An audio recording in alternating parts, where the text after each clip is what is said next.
भगवत गीता कोई साधारण किताब नहीं, एक जादू जैसा है, क्योंकि इसके जरिए स्वयं श्री कृष्ण आपसे बात किया करते हैं। भगवत गीता में कहा गया है कि युद्ध वही जीतते हैं जो युद्ध में लगने वाले समय से अधिक समय तक युद्ध जीतने की तैयारी करते हैं। जो योद्धा युद्ध से पहले जितनी मेहनत करेंगे, उन्हें युद्ध के वक्त उतनी ही कम चोट आएंगी। श्री कृष्णा कहते हैं कि सत्य तो यह है कि संकट और उसका निवारण साथ साथ जन्म लेते हैं, व्यक्ति के लिए भी और सृष्टि के लिए भी। जब जब संकट आता है तब तब उसका निवारण करने वाली शक्ति भी जन्म लेती है, और यही इस जगत का नियम वस्तुत संकट ही शक्ति के जन्म का कारण है। उसी प्रकार किसी न किसी समस्या का समाधान जरूर होता है, जरूरत है तो बस उस उपाय को खोजने की।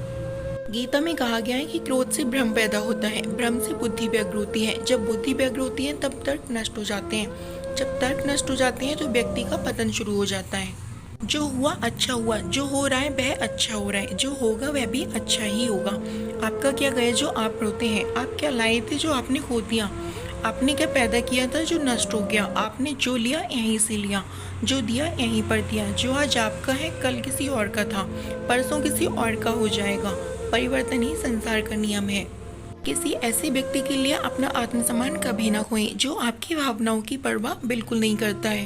कोई कुछ भी बोले, स्वयं को शांत रखिए। धूप कितनी भी तेज क्यों ना हो, समुद्र सूखा नहीं करते।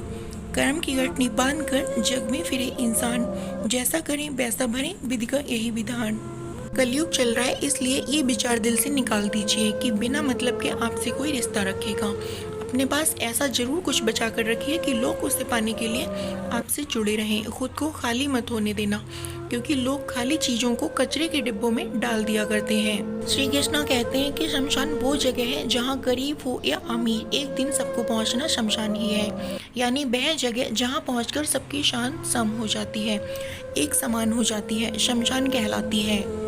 ईश्वर हमें इस संसार में कितना निश्चिंत करके भेजते हैं कि ना आते समय कुछ लाना पड़ता है, ना जाते समय कुछ ले जाना पड़ता है। बस आपका कर्म और ईश्वर का लिया हुआ हरि नाम आपके साथ चलता है। उनको हमेशा पूरा सम्मान मिले जो इस वीडियो को लास्ट तक सुने। जय श्री कृष्णा। हमने पूछा कान्हा से कैसे करें आपकी पूजा। कान्हा बोले आप खुद भी मुस्कुराएं, औरों को भी मुस्कुराने की बजाय दें, बस हो गई हमारी पूजा।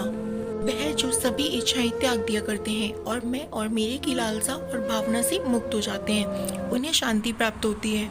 हर कीमती चीज को उठाने के लिए झुकना ही पड़ता है। माँ और पिताजी का आशीर्वाद भी इनमें से एक है। मेरा तेरा छोटा बड़ा अपना पराया मन से मिटा दीजिए, फिर सब आपके हैं और आप सबके हैं। श्री कृष्ण कहते हैं कि सभी मनुष्य हमारे लिए बराबर है, ना हमारा कोई अप्रिय है ना प्रिय, परंतु जो श्रद्धा और प्रेम से हमारी उपासना करते हैं वो हमारे समीप रहते हैं और हम भी उनके निकट रहते हैं। कई बार आपके जीवन में ऐसा समय आता है जब आपको जरूरत हो तब कोई आपकी मदद नहीं करता और हमें लगता है कि दुनिया बहुत मतलबी है, परंतु ऐसा जरूरी नहीं है। हो सकता है कि आपके अपने भी किसी परिस्थिति में फंसे हों, इसलिए बिना किसी का इंतजार किए आप खुद अपनी प्रॉब्लम से लड़ें। आपके गिरने में आपकी हार नहीं, आप मनुष्य हैं, अवतार नहीं। गिरिए, उठिए, चलिए, फिर भागिए, क्योंकि जीत और संक्षिप्त है, इसका कोई सार नहीं। बुरा लग जाए ऐसा सत्य जरूर बोलिए, परंतु सत्य लगे ऐसा झूठ कभी ना बोलिए।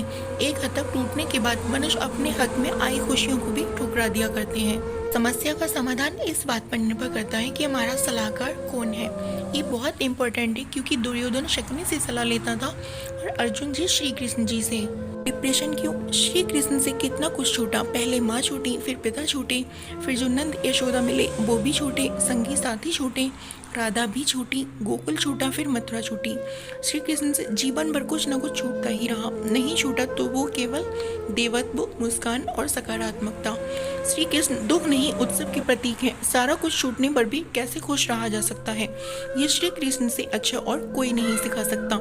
इसलिए हमेशा खुश रहें, सदा मुस्कुराते रहें। अगर आप किसी के साथ अच्छा करते हैं तो कभी उन्हें उस बात का एहसास मत जताइए, क्योंकि ऐसा करने से आपकी सारी अच्छाई खत्म हो जाया करती है।